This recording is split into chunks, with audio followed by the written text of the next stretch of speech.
குருஜி பேசுகிறேன். இப்போது மனிதனாக பிறக்கவங்க எல்லாருக்குமே மரணம் உண்டு.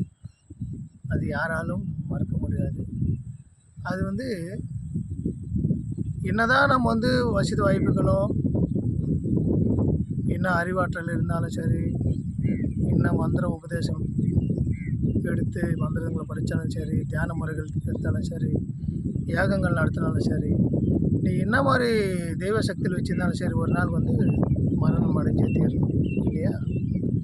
அப்போது மனிதனோட வாழ்க்கையை எத்தனை நாள் கொடுத்துருக்காங்கன்னா, இந்த உடல் எத்தனை நாள் உயிர் வாழுமோ அத்தனை நாளுக்கு தான் அவங்க ஒரு வாழ்க்கையை கொடுத்துருக்காங்க. அதுலேயும் இன்ப துன்பங்கள் இருக்குது, நோய்வாய்ப்படுறது இருக்குது.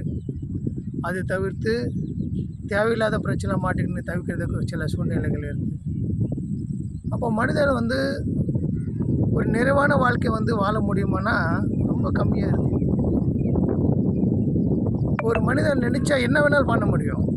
பேர், புகழ், பணம், அந்தஸ்து எல்லாமே சம்பாதிக்க முடியும் அவங்களால. ஆனால் மன நிறைவான வாழ்க்கை வாழ முடியுமானா முடியாது. சரி, அப்படி முடியாதவனோட வாழ்க்கை என்னத்தான் ஆகும் அப்படின்னு சொன்னால், அவங்க இறந்து போனால் கூட அந்த ஆன்மா அது அப்படி தான் இருக்கும். இது ஆன்மாவான்னு சொல்கிறதோட நினைவுகள்னு சொல்லலாம்.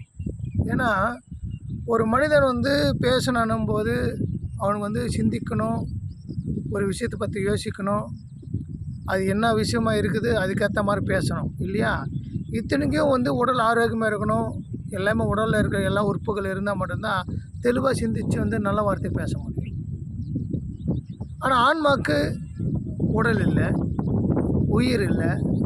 ஆனால் அது எப்படி பேசுது? அது எப்படி தொடர்பு கொள்ளி இப்போ இருக்கிற விஷயங்கள் என்னவோ அது தெளிவுபடுத்துது, பேசுது, விஷயத்தை சொல்லுது. அந்த நினைவாற்றல் எப்படி அது இருக்குது? உடல் இருந்தால் தான் உயிர் இருக்குது, உயிர் இருந்தால் தான் நினைவு இருக்குது. இது எல்லாமே இல்லாமல் ஒரு ஆத்மாவால் பேசுது, முக்காலத்தை உணர்ந்து சொல்லுது, நல்லது கெட்ட சொல்லுது, வேறு விஷயத்தை பற்றி கேட்டாலும் தெய்வத்தை பற்றி கேட்டாலும் சொல்லுது. அப்போ அந்த ஆன்மாவுக்கு அந்த சக்தி எங்கேருந்து வருது? மெயின் இல்லையா? மனிதன் உடலில் இருக்கிற காலம் பூமியில் வாழுவான். உடல் விட்டுட்டு ஆன்ம உலகத்தை போகும்போது ஆன்ம உலகத்தில் வாழணும். இது எத்தனை காலம் அதில் வாழணும், எத்தனை காலம் வாழ்வை அங்கே முடிச்சுட்டு திருப்பி பிறவி எடுக்கணும்னு யாருக்குமே தெரியாது. பிறவி இருக்கா இல்லைன்னு கூட கன்ஃபார்மாக சொல்ல முடியாது. அப்போ நம்ம வாழ்கிற வாழ்க்கை குறுகிய காலம் தான் இங்கே நம்ம வாழ்கிறோம். பெரிய காலம் நம்ம ஒன்றும் வாழ போகிறதில்ல. ஆனால் இதில் நிறைவான வாழ்க்கையை வாழணுன்னா தெய்வ வழிபாடு ரொம்ப ரொம்ப முக்கியம். தெய்வ வழிபாடுன்றது என்ன? தினந்தோறும் ஒரு கோயிலுக்கு போயிட்டு அங்கே இருக்கிற தெய்வத்தை வழிபாடுறதா? ஆனால் அதுவும் தெய்வ வழிபாடு தான்.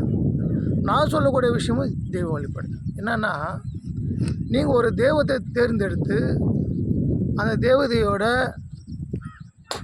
மால் மந்திரம், மூல மந்திரம், அது பூஜை முறை,